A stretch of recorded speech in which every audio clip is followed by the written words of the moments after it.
Mangwanani Malelepo Funkenjani Class Vanave Africa. Welcome to Africa Good Morning, the news and current affairs show bringing you everything you need to know happening on the African continent and beyond. You are joined by Aina Raiza Kweyo and Ashwin Berry, and you can expect a lot coming through on Africa Good Morning this morning. We'll talk to Mike Sichula in Zambia. We'll cross over to South Africa as we talk to Ari Hohad as we find out the happenings in the Rainbow Nation, and we'll also look at the fourth industrial revolution amongst others. So do stay with us.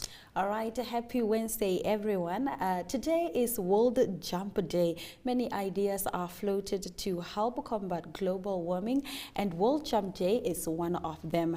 The aim of this day is to shift the orbit of Earth, to extend daylight hours, and to create a more standardized climate throughout the world. Let's have a look at World Jump Day.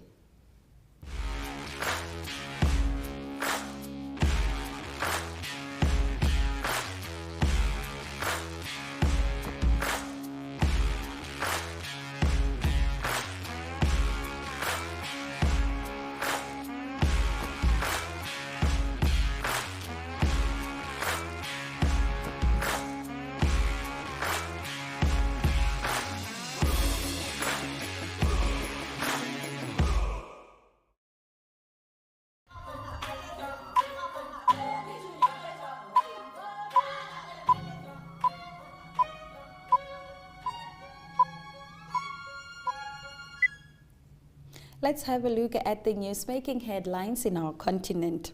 18 women killed in Pakistan, wedding boat capsized. At least 18 women drowned and dozens more of people were missing after an overcrowded boat carrying a Pakistan wedding party capsized on Monday, officials said. The boat was ferrying about 100 members of one family across the Indus River in a marriage procession between the village of Maka and Karo in the Sadibab district of Punjab province, according to the police and local authorities. 18 women were confirmed dead and 25 to 30 people were either rescued by locals who lived along the river or managed to swim ashore, according to the Sadibab spokesperson Rana Mehwood. Rescue teams are at the scene, he said. Police officer Mohammed Mahad said most of the drowned appeared to be women because most of them did not know how to swim. The death toll may increase, he said. In our next story, 2 security guards killed in separate Soweto shootings. The police are investigating after 2 security guards were shot and killed in Soweto on Monday. The shooting took place in the White City area. Police spokesperson Colonel Dimakatso Selo said one of the security guards was on duty at a local butchery in White City when he was accosted by 5 unknown men. The armed men shot the guard and took his gun before fleeing on foot. According to the police statement, the suspects met another security officer nearby who was returning from work. They then shot him as well. The second victim did not have any firearm, said Selo. Police are urging anyone who has information about the incident to report it at any police station or anonymously. Now, the White City shooting comes after several shootings have rocked townships across South Africa in recent weeks. In July alone, 16 people were shot dead in Soweto, 4 in Pietermaritzburg and 2 in Katlehong over the weekend. Over the past weekend, 5 people were shot dead in 2 separate incidents in Tebelige informal settlement, and 6 were killed in an armed robbery in Alexandra on Thursday. Now, at Tebelige informal settlement, Lenasia, 4 people were killed and 2 more were wounded. 2 died in a corner, another person died by the street, and the 4th body, we are told, is in another block. We do not know how it happened, whether that person was part of this group, Gauteng Police Commissioner Elias Mawelas said. Now, he added the 4th victim may have been found by the assailants when they were moving away from the crime scene. In our next story, Ghana discharges 39 isolation over 39 in isolation over Marburg concerns. The health authorities in Ghana have discharged 39 out of 98 people who had been in isolation after coming into contact with one of the people who recently died after contracting the Marburg virus. Those discharged have completed a 21-day isolation period and did not show any symptoms. The country will wait for 42 days with without a new case before declaring the outbreak is over. But that period will only begin once the second of the two men who died has been buried. There have been concern over how the two patients were handled by medical personnel in terms of infection prevention and control measures, which could have exposed them to others to the disease. At the end of last month, the two men reported to the Andinsi North District Hospital in the Ashanti region exhibiting symptoms of acute fever. They died shortly after being admitted. In our next story, Tunisian opposition leader to be investigated on terrorism charges.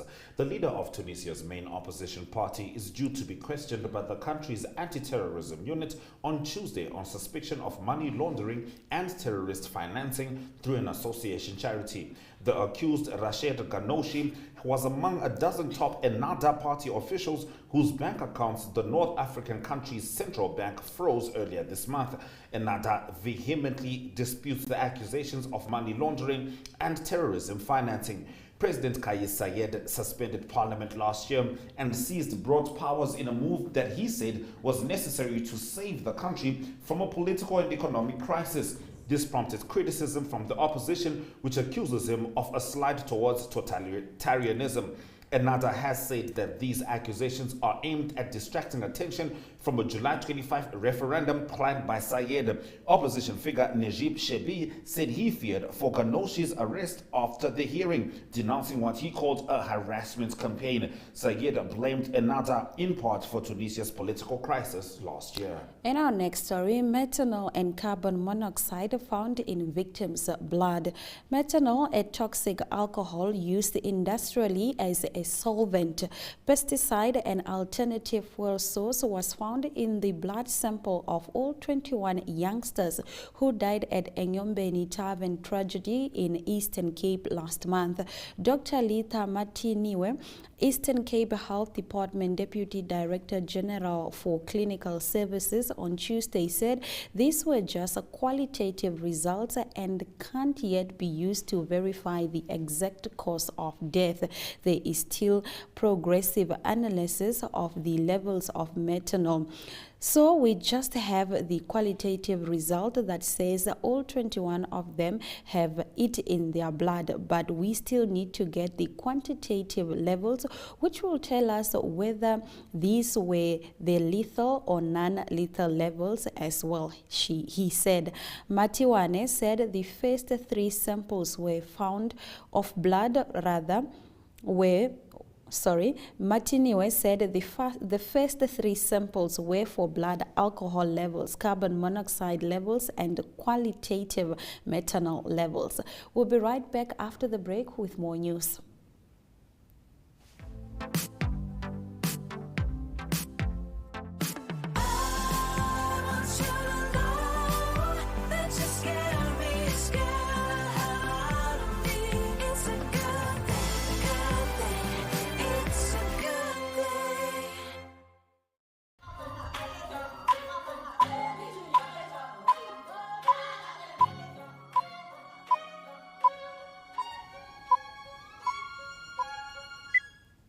As we continue with the top stories on Africa, good morning. Mozambique delays verdict in tuna bond scandal trial. A court in Mozambique has delayed for 3 months the verdict in the biggest corruption trial in the country's history. The scandal involves more than $2.7 billion of undisclosed state debt, money that the government borrowed to set up a sophisticated tuna industry, to buy trawlers and military patrol boats, but much of it was allegedly diverted to corrupt officials. Those accused include Ndambi Gwebuza, son of former President Armando Gwebuza, and 18 others. They were charged with blackmail, embezzlement, and money laundering. Judge Efigenio Baptista cited the complexity of the case and the huge volume of evidence amounting to 30,000 pages as the reasons for the delay. The trial started in August last year on the grounds of a maximum security prison on the outskirts of the capital, Maputo. In our next story, Sudan's Mali Tuaregs accuse a junta-led regime of ditching peace pact. Allied ex-rebels who signed a peace deal with Mali's government in 2015 has voiced alarm at what they call the unpacks abandonment by the junta-led government installed after a coup nearly 2 years ago. In a statement on Sunday, the coordination of Azawad movements, a coalition of Tuareg and Arab nationalist group from the Desert North, also warned of a continuing deterioration of social-political situations in Mali. A rebellion against the Bamako authorities erupted in the northern Mali in 2012 on the heels of jihadist and breakaway insurgencies. In 2014, the CMA was found, and a year later signed a peace and reconciliation accord in Algiers with the Malian government. Mali said on Thursday it was suspending rotations of the UN peacekeeping missions for national security reasons in the latest complication in ties between the ruling junta and international partners. In our next story, Morocco says forest fires have been contained. The forest fires that have been devastating wooded areas in northern Morocco since last week have been contained or are under control since Sunday evening, according to local authorities. One of the last outbreaks, which ravaged 500 hectares, half of which was forest cover, was brought under control on Monday in the province of Tétouan near Tangier, local sources said. During an intervention on Sunday in the same region, a turbo thrush spraying plane made an emergency landing without the pilots being injured. Elsewhere, firefighting teams dealt with the main fires, particularly in the worst-hit province of Larache, where one person died. 20 villages were evacuated as a preventive measure in often remote areas. Morocco is not out of the woods, however, as the National Meteorological Forecast calls for a heat wave with temperatures ranging between 41 degrees and 46 degrees. Now, for the first time, ANEF drones were used to detect the fires. Morocco has been hit since last month by scorching temperatures in the context of extraordinary drought and water stress. On the other side of the Strait of Gibraltar, devastating fires continue to rage in southwestern Europe as a result of a heat wave that broke several temperature records on Monday, particularly in France. Red twin giraffes born in Kenya. Red twins have been born in the Maasai giraffe in Nairobi's National Park, the Kenyan wildlife minister said on Tuesday. This is an extremely rare occurrence, Nijab Balala said on Twitter in a post accompanied by a picture of a mother watching over her offsprings. The world's tallest species was listed as vulnerable to extinction on the International Union for Conservation of Nature's 2016 Red List of Threatened Wildlife. Only about 117,000 giraffes remain in the world, according to the Giraffe Conservation Foundation. It said the number of gentle long-necked giants in Africa have plummeted by 30% over the last 30 years, describing it as a silent extinction. Kenya is home to 3 subspecies of giraffe, the Maasai, the reticulated, and the Rothschild. I hope that means good luck for the whole continent, because they certainly look cute. In the last of our top stories, African nations meet on critical nature conservation. Delegates from across Africa launched Monday in Rwanda the first continent-wide gathering about the role of protected areas in ensuring the future of our planet. The IUCN Africa Protected Areas Congress is being held just a few months before the COP15 summit in December, when global leaders are aiming to adopt a much-delayed pact to shield nature from the damage wrought by human activities. Organizers said APAC will aim to shape the role of protected and conserved areas in safeguarding Africa's wildlife, delivering vital ecosystem services, and promoting sustainable development. It is high time that African policymakers put in place strong measures and strategies to ensure that the devastation of our rich biodiversity is stopped, Rwandan Prime Minister Edouard Ngirente said. Now, UN biodiversity experts warned this month that rampant exploitation of nature is a threat to the well-being of billions of people across the world who rely on wild species for food, energy, and income. The Kigali gathering runs until July 23rd and has attracted more than 2,000 participants from across Africa and beyond, according to the organizers. That brings us to the end of our top stories. After the break, we're going to be talking to the Director of Edge Technology Solutions about the 4th Industrial Revolution. Stay with Africa. Good morning.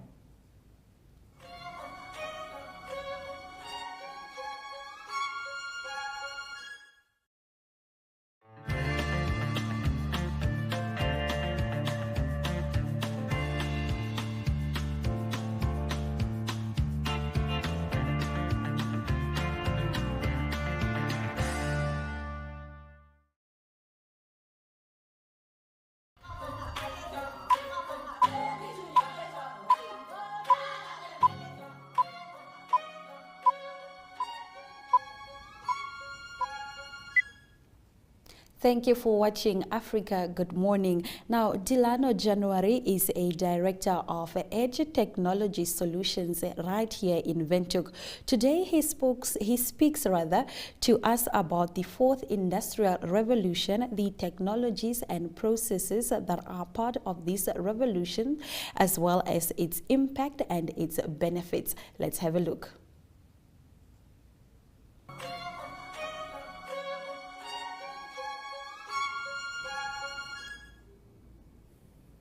Delano January is the Director of Edge Technologies Solutions here in Windhoek, and he will be talking to us about the 4th Industrial Revolution and some of the impacts it has. Good morning, and thank you for joining us. Good morning, and thanks for having me. So, the 4th Industrial Revolution, what does this refer to, and what does it mean to you? All right, so over the years there have been, as mentioned, 4 revolutions, and all of them are based on either technological advancements or advancements in processes. So the first was brought about by the steam engine, and that's when people now started using trains to transport things, and people were really worried at that time because people that had horse and carriages, they kind of became redundant. Not totally, as we still use them today, but there was a fear, and then after that, the second revolution came about with the advancement of mass production. So with Henry Ford, that became quite a thing, and people started using processes to just manufacture things in mass. And then the third revolution was about digital transformation, and not so much digital transformation, but digital devices. And this was brought on by Steve Jobs and the personal computer, and all of these, mobile devices and technologies started proliferating in and around, our daily lives. But now the 4th Industrial Revolution is now all of these devices can now communicate, and they can analyze and act upon information. And this is bringing quite a bit of disruption as well, because people are now again afraid that they might lose jobs, because part of it is buses and trucks can drive themselves, and things fly around automatically, autonomous drones and this is quite scary, and I think it's something that we need to manage well. So for me in IT, I think I studied the right thing, and I'm quite happy about that. But also, I think we need to embrace this change and cultivate a culture of accepting things and trying to move forward. Yeah, I believe, let's say 20 years ago, nobody would have believed that you could carry your phone in your hands. It was impossible to even think of it. Exactly. Yes, and there was resistance towards the cell phone. Yes. And now we depend on it. What technologies and processes are part of this revolution? All right, so currently the technologies that are now, on the front page is artificial intelligence, cryptocurrencies, autonomous vehicles. But in terms of, none of them are actually that scary. The amount of change even that people thought that cryptocurrency would bring is, it's nothing that we don't know. So this change comes in small steps, And I think if there are advantages, obviously, of getting on them quite early. I never got onto the Bitcoin bandwagon, and you know, my friends that did are all smiling at the moment. So yes, I don't think, yeah, I want to bring forth that, you know, it's not as scary as everybody makes it out to be. What would you say are the main impacts and benefits of the fourth industrial revolution? Yeah, so obviously with change comes opportunities. But I think what we're seeing in, say, countries like Germany, they're quite advanced already in this, and what the companies are seeing is that, you know, all of these, they're not making these jobs redundant. They're really guiding these people to somebody that might have been, you know, working on the floor assembling an engine, might now be trained to maintain the machines that assemble the engine.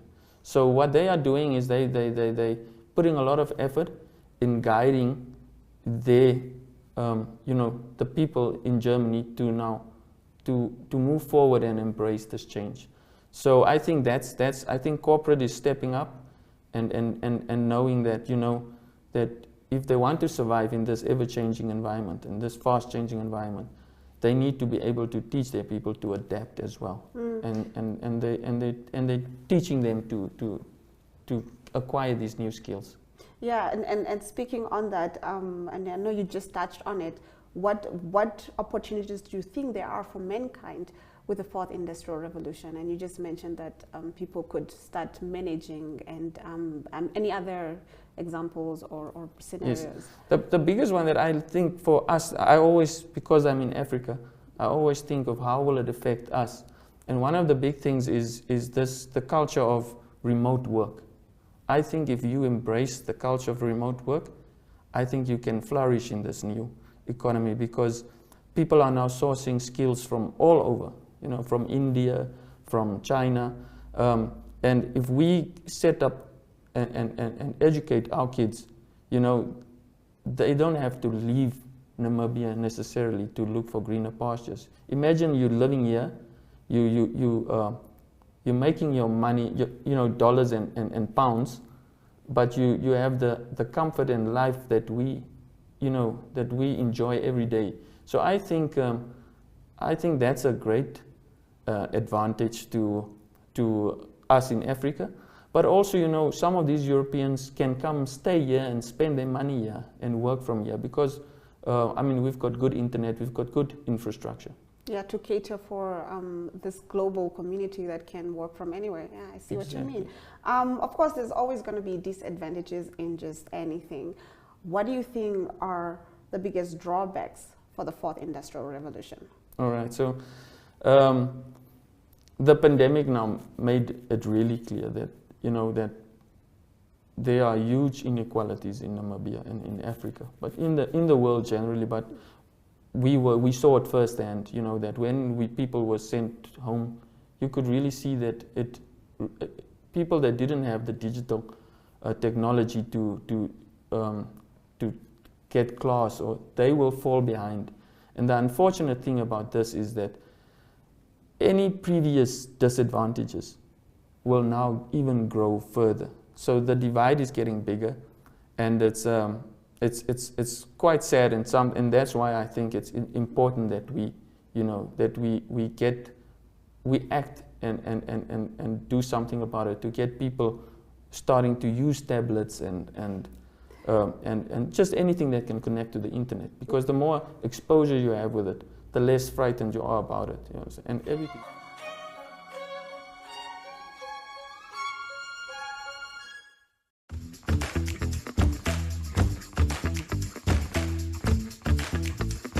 The Talent Tech Focus will be published across our 3 daily publications, Republikein, Namibian Sun, and Allgemeine Zeitung, offering nationwide distribution of A3 tabloid copies and additional coverage through a high-gloss tabloid-style magazine.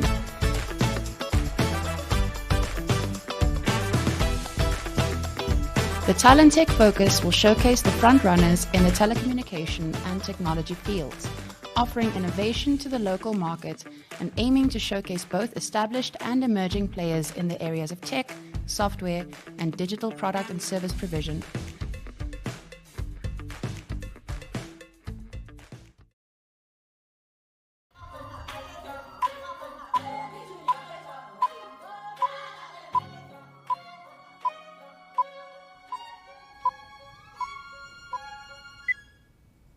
Thank you for staying with Africa Good Morning. Right now we're going to cross over to South Africa and have a conversation with Ari Hogad about the happenings in the Rainbow Nation. Good morning, Ari. How are you? Good morning, Ashwin and Aina. Nice to talk to you this morning. Nice to talk to you too. Now we start off with number one himself, President Cyril Ramaphosa, who's expected to speak at the KwaZulu-Natal conference this weekend. Could you tell us about that?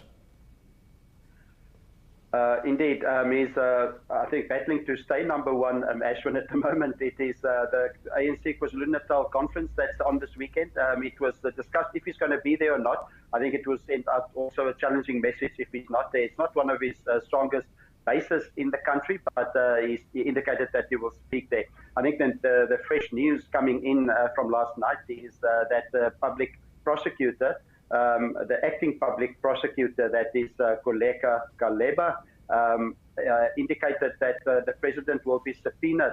And that is a big statement to make, and that is to respond to questions. Going back to the 7th of June, the public prosecutor asked him to answer questions that's related to the Fala farm theft at his farm, all those dollars that were stolen, and it's obviously about covering up the theft, firstly, and not declaring cash. But then on the 22nd of June, there was the extension given till the 18th of July. 18th of July came and went. The president asked for a further extension that was not given. So at the moment, he's going to be subpoenaed to answer questions about that, the theft on his farm. So that is the big development for the president. All right, now 6 people were arrested in the Mpumalanga province where approximately 60 million rand has been stolen in a vehicle licensing scam. Please tell us about this. Yes, it's 5 members from the, apologies, the 5 members from the Community Safety Department staff. It's ironic that that is the description of what they're doing, the Community Safety Department. Anyway, five members of that department and 1 Mbabela municipal worker. What they basically did was, it was discs or licenses that expired, and they manipulated the system, extended the expiration date. So that was done manually. So it showed that it was that the disc was reissued basically, and then they take the cash. So that was done from 2018, and 60 million South African rand is involved. So that is quite a big scam. Unfortunately, they are obviously implicated in it, not proved guilty yet, but they've been arrested and accused of that. All right. Well, as students are returning back to their desks, universities in South Africa have changed the attendance policy, making it compulsory to attend classes in person. Could you please expand on that, Ari? Yes, Ashwin, I think it's in line with what's happening in the business world as well. You see more businesses saying to their employees, come back to work. Some are quite functional and productive at home. Students, that is the system that they've been in for the previous decades, basically, attending classes like we did in school. So that's been compulsory now. It is from this week, that is University of Stellenbosch. So all students need to be attending like that. So it's classes again in person. They got used to obviously doing it online. It's a generation that's also used to doing things online. But that is the policy of the universities to get them into class again. Just briefly, COVID at the moment, it's 263 new cases daily, so it's still a reality in South Africa, but the numbers are quite low, with a recovery rate of 97.3%. All right, Ari, which 3 restaurants are ranked among the world's best in South Africa?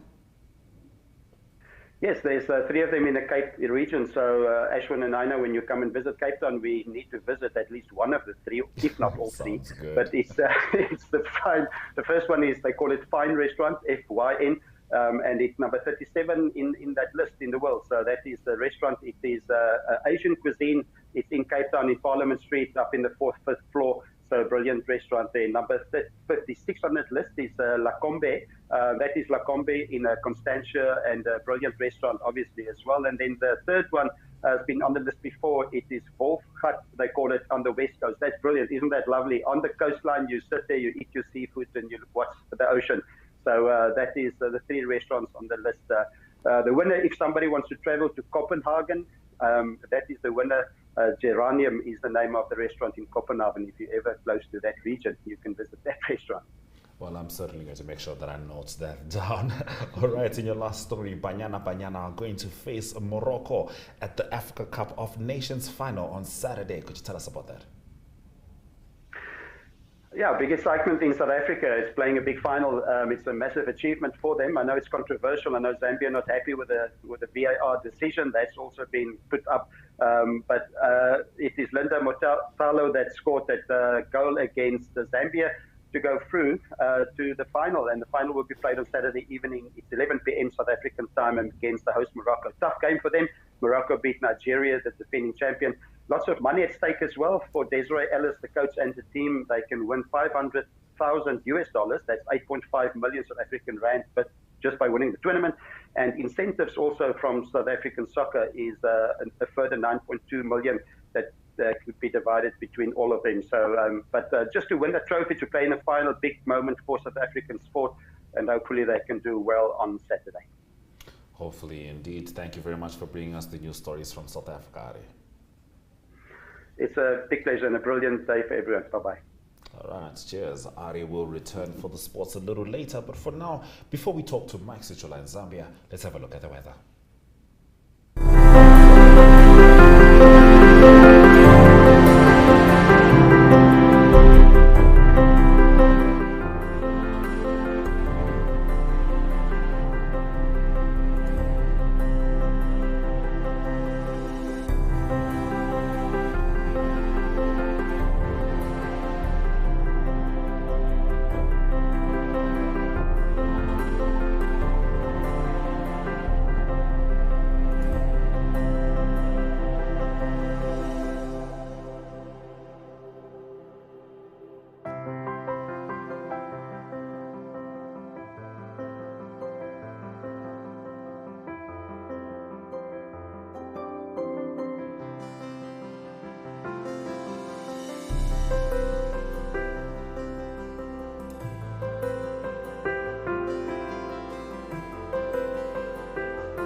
It's time for us to cross over to Zambia, where Master Mike Sichula has the news on the ground. Master Sichula, how are you doing this morning? I'm very well, thank you, Africa. Good morning. We are doing well as well. Now, we understand that the Zambia's vice president has traveled to India. Please tell us about this. Yes, Mrs. Mutale Narumango has undertaken an international visit to India, where she is seeking investments that will support the country's economic transformation agenda. As you know, President Hakainde Hichilema has pressed premium on economic transformation agenda. So this visit to India is, her mission to India is to woo investments and enhance trade between the two countries. Speaking upon her arrival in India, Mrs. Narumango stressed that India is an important partner to Zambia's economic transformation crusade. India's footprint in Zambia is so big, such that most of the wholesale shops and retail shops in Zambia are owned by Indian nationals. So in terms of investment in Zambia, a number of Indians are running some of the biggest industries in the country, from construction, manufacturing, into agriculture, and many other economic sectors of the economy that the Indian community is heavily involved. And also some Zambian students have been going to India to undertake further studies. So this visit is one of those bilateral relationships that the two countries exchange from time to time. All right. Now, in a related development, the Zambian and Malawi governments are working on modalities to legalize trade at the Mwami and Muchinji border posts. Could you tell us about that? Yes, this is something that has been happening from previous administration into the present administration of President Hichilema, where Zambia is, according to Zambia's High Commissioner to Malawi, the son to late President Dr. Panji Kaunda, he says the country is ready to legalize trade at Mwami and Muchinji border post. Colonel Kaunda says Zambia wants to ensure that trading activities at the two border posts are harmonized for the benefit of the two countries.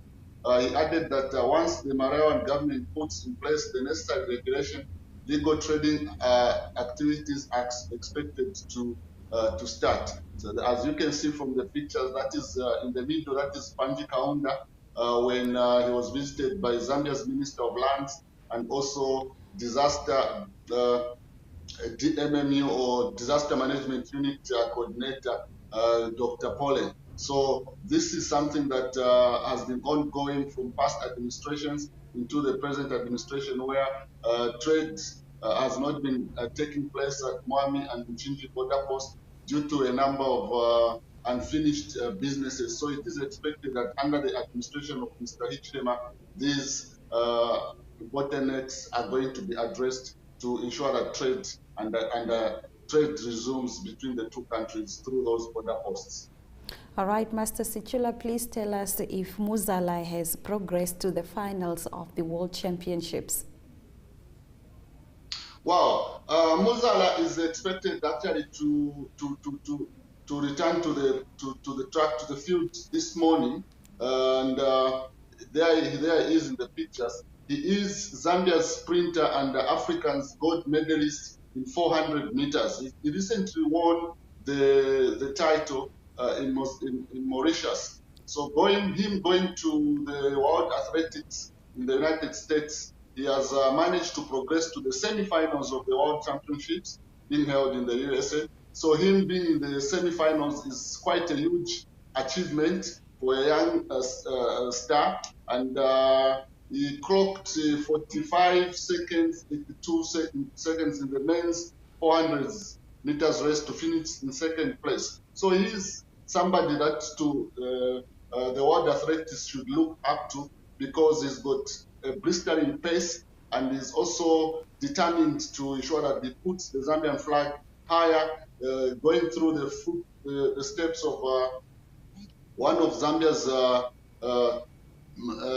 achievers at the Olympics, Samuel Matete. So a number of Zambians were expecting him to perform better and probably reach the finals of the 400 meters race in the United States of America. All right. Now, in your final story, we just spoke to Ari Hohad and we spoke about Banyana playing Morocco this weekend. We are curious about how Zambians in Zambia feel about the apparent defeat of the Copper Queens by South Africa's Banyana in their AFCON clash. I'm sure Ari is, like he said, that there's been controversy, and yes, indeed, there's been controversy because Zambians have gone further to get information from as far as Ethiopia, from Ethiopian journalists who have managed to speak to the referee, and it is not on official documentation, but the referee confirmed to the Ethiopian journalists to say, according to her, she did not think that was a penalty because she was compelled to give it a penalty because she was called by the people who are handling the VAR, such that she thought maybe that was supposed to be a penalty. However, moving on, President Hakainde Hichilema telephoned the girls and gave them words of encouragement and also praised them for the efforts that they put in to reach as far as the semifinals. Then also, the Football Association of Zambia has appealed to, as petitions CAF to review. They're calling for a rematch and also to ensure that the referee is suspended or banned and that Zambia should be given another chance at this tournament. Then something that has also come up is that when Zambians went, after the march, Zambians went to the first social media pages of the Ethiopian referee, such that she has deactivated all her social media accounts because Zambians were just outpouring in terms of comments on her page, such that she could not take it anymore, only to pull down her social media accounts. Yikes. Well, all I have to say is this has the makings of a very potent rivalry going ahead. Thank you very much, Mike, for bringing us all the news stories from Zambia. Thank you very much, Africa. Good morning. Africa, good morning indeed. We'll return with your economic news stories after this break.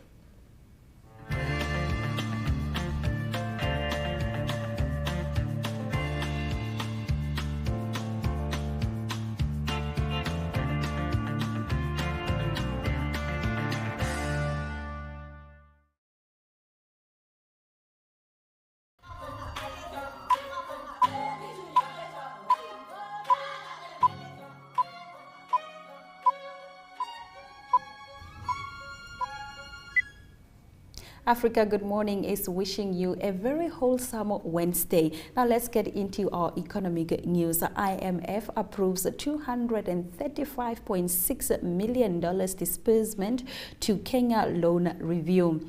The International Monetary Fund said its executive board approved a $235.6 million disbursement to Kenya on Monday as it approved a third review of the country's extended credit facility and extended fund facility arrangements.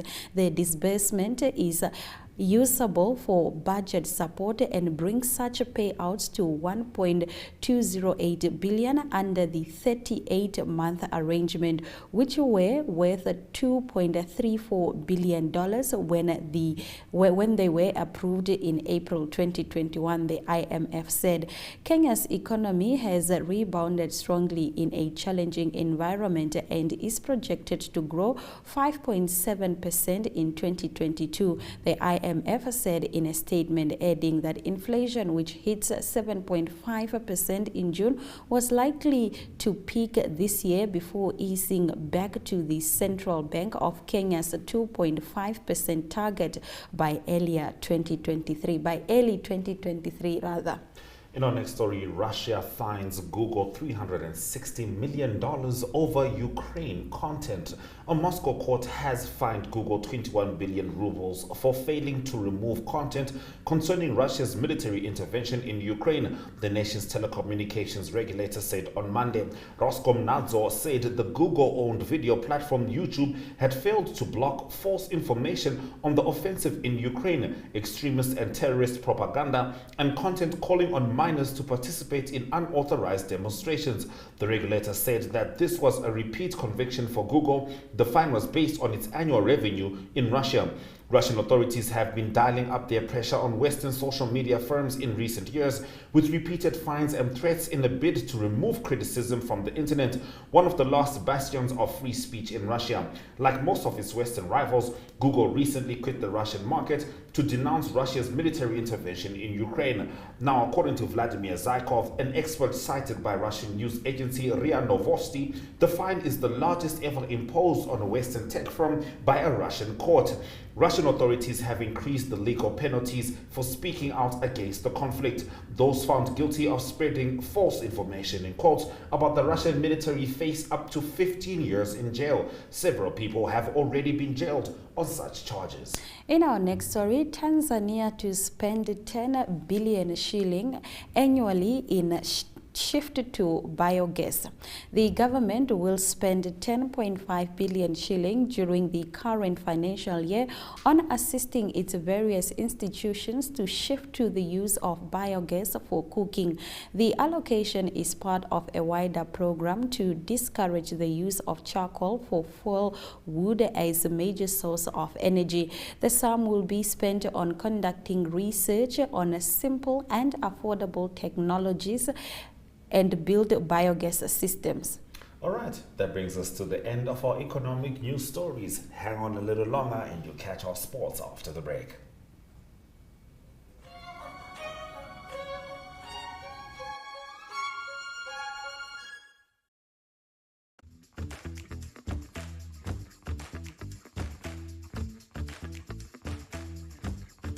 The My.NA Property Focus page is published every Tuesday in the Market Watch, which is inserted into the Republican, Namibian Sun, and Allgemeine Zeitung.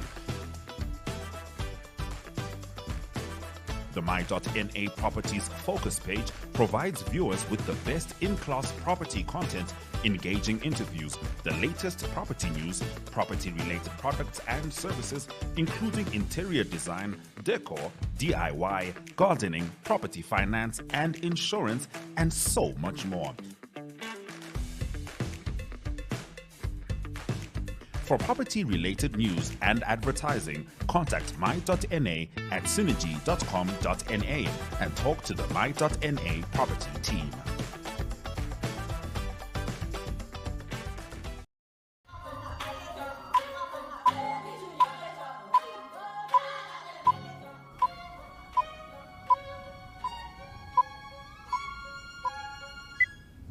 Thank you for staying with Africa. Good morning as we get into the sports package compiled by Ari Hochad. The latest update from Beatrice Masilingi is that she has not made it to the next stage of the championships. So we'll certainly be wishing her the best at the next athletics meeting. But for now, here's Ari with the rest of the sports. Good day everyone, time for international sports news, and starting off with athletics. It is the World Athletics Championships that's taking place at the moment in Eugene, that is in Oregon in the USA. Some of the results we can mention is in the women's marathon. Firstly, it's Gotv Gebreselassie. She's from Ethiopia. She won in 2 hours, 18 minutes and 11 seconds. That is a championship record for her. In second place was Judith Kare of Kenya, and a few seconds behind her, she was second in 2 hours, 18 minutes and 20 seconds. Salpeta, she is from Israel. She came in third position, and her time was 2 hours, 20 minutes and 18 seconds. 1,500 meters for women, also a very exciting run, but it was dominated in the end by Faith Kipchoge, and she is from Kenya. She won in 3 minutes, 52 seconds and 96 hundredths of a second, and she was way in front of Gotv Cheptegei of Ethiopia in second place, and then in third place it was Laura Muir of Great Britain. Also in the men's high jump, there was big excitement, a massive jump from Mutis Barsem. He is from Qatar, and that was a world leading height that he jumped, and he went over the bar in a height of 2 meters and 37 centimeters. That is quite high. In second place, closely contested as well, also a meeting record, the championship record for Sang Hyuk Woo from South Korea. He went over the bar in 2 meters and 35 centimeters. Then big excitement also for Southern Africa for the 200 meters. The final will be on Thursday, and it is Namibia's Beatrice Masilingi that is still in the running. She won the heat one that she started in earlier, and she will try in the semi-finals to qualify for the final that will be on Thursday, the women's 200 meters. It will be the women's and the men's 200 meters final on Thursday. Going on to some soccer news, it is the European World Championship that is continuing, and 2 games played, and the big game was Belgium that beat Italy by 1-0. By that they went through to the semi-finals. To the quarterfinals, sorry. They went through to the quarterfinals. There they will meet Sweden, and that game will be played on Friday. The other game that was played is Iceland that drew with one of the favorites, that is France. The score there was 1-1, and the deciding, or the goal that equaled it all up, was only scored in the 12th minute of injury time. That was a penalty scored by Iceland, but that didn't help Iceland to go through. Unfortunately, France did go through. They were already through before the game, and they're going to play a big game on Saturday. That is a quarterfinals against the Netherlands. The other 2 quarterfinal games will be on Wednesday and Thursday. The first one on Wednesday will be England, one of the hosts that play against Spain, and then on Thursday it will be Germany that play against Austria. Now, continuing world international sport news is rugby news. The new world rankings out of the men's rugby rankings after a few test series that was finished the last weekend. It was significantly the one in New Zealand. It was Ireland that beat New Zealand in the last test to win the series by 2-1. By that, they now the new world number one, and they took over from France. France played 2 games against Japan the last 2 weekends, and they still number 2, or they dropped from number 1 to number 2 in the world. South Africa, after beating Wales in the test series by 2-1, they remain in number 3 position, and it is in 4th position, the All Blacks of New Zealand dropping down to number 4 after losing to Ireland. Number 5 is England. They beat Australia in the series by 2-1, and Australia number 6 in the world at the moment. A bit lower down, Southern African interest is Namibia. Namibia go up to number 24 in the world. The team that went past them now is Chile, and Chile had a brilliant result against the USA this past weekend to qualify for the World Cup in 2023 in France, and they're now 22 in the world. The Southern African teams to mention quickly is Zimbabwe in number 32 and Kenya in number 33 in the world. And now closing off on the international sports news for today, it's golf news, and the British Open was just completed, and it was Cameron Smith of Australia that won the tournament, and by that he moves up to number 2 in the world in the new world rankings. The still number 1 is Scotty Scheffler of the USA, and Rory McIlroy moves down to number 3 in the world rankings. The big talking point is there's speculation that Cameron Smith might join the LIV Golf Invitational series that is quite controversial, that is coordinated by Greg Norman. He's the countryman of Cameron Smith of Australia. So that is the international sports news for now. I hope you have a great sport day, and we talk again tomorrow. Goodbye.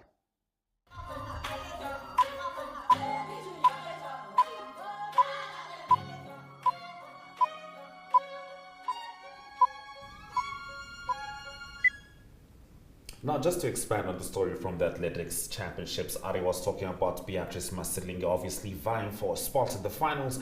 And after the race earlier today, she unfortunately did not make it after clocking a time of 24.78, which is a whole 2 seconds slower than she was on Monday. And this was in the semi-final of the 200-meter event in the United States of America this very morning. Now, USA's Tamara Clark won the heat at 21.95, followed by Dina Asher-Smith at 21.96. And Elaine Thompson-Herah was third in a time of 21.97 seconds.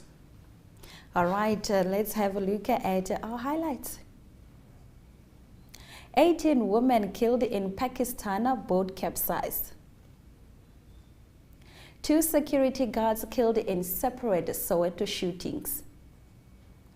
Ghana discharges 39 in isolation over Marburg concerns. Tunisia's opposition leader investigated on terrorism charges. Enyobeni Tavern tragedy, methanol and carbon monoxide found in victims' blood.